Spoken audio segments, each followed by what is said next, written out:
Depuis quelques temps, je remarque de plus en plus de petits nouveaux sur les terrains d'airsoft et ça m'a donné envie de faire une vidéo pour les aider à s'équiper.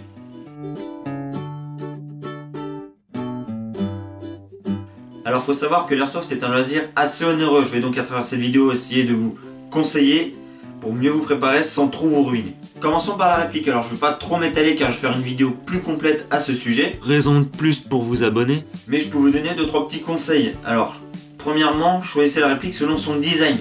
L'esthétique, c'est vraiment le critère de sélection numéro 1. Renseignez-vous également sur la réplique qui vous intéresse grâce à des reviews, soit sur des vidéos, soit sur des forums ou même des blogs. Enfin, je vous déconseille les répliques d'occasion. Je sais par expérience qu'elles vont plutôt être synonymes d'ennui que de performance. Également, si vous comptez jouer en bâtiment, je ne peux que vous conseiller de prendre un PA à une puissance relativement faible. Comme ça, vous pourrez jouer à peu près partout dans de bonnes conditions sans pour autant faire mal aux joueurs. Et en plus, l'association avec un PA trop puissant risquerait de vous refuser.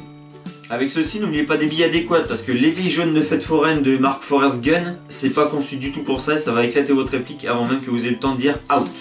Alors maintenant, parlons de la tenue. Donc, pour la tenue, je vous conseille soit de prendre un camo uni, un peu comme ceci qui est l'Atax FG, soit de vous faire une tenue un peu plus mercenaire sans camo distinctif. Pour la tenue, je vous conseille de la prendre en magasin, comme ça vous pourrez normalement l'essayer et afin de vous faire une meilleure idée à son sujet. Je vous conseille même d'aller voir dans des surplus si vous en avez à côté de chez vous. Ça sera vraiment le top et vous allez pouvoir trouver plusieurs camos.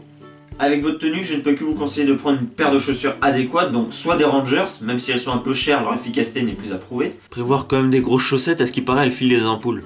Soit une paire de chaussures de randonnée que vous pouvez trouver dans un magasin de sport et qui seront mieux adaptées pour l'utilisation qu'on en a.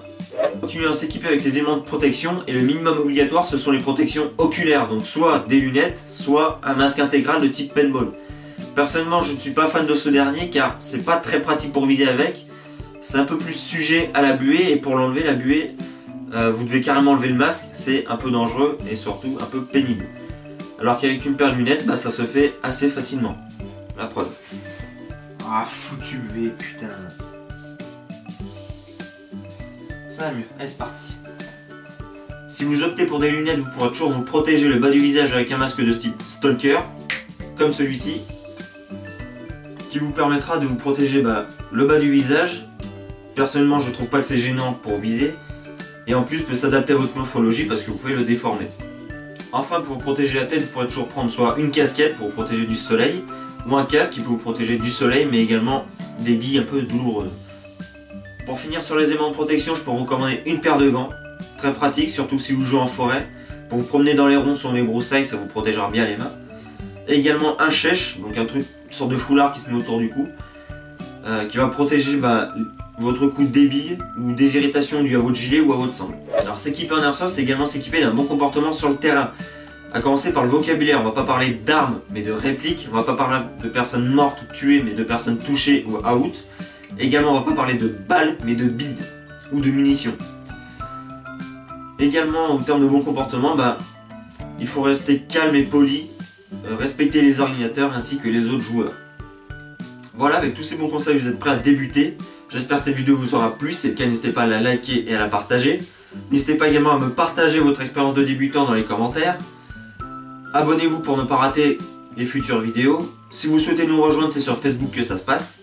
Moi je vous dis à la prochaine sur le terrain et ciao!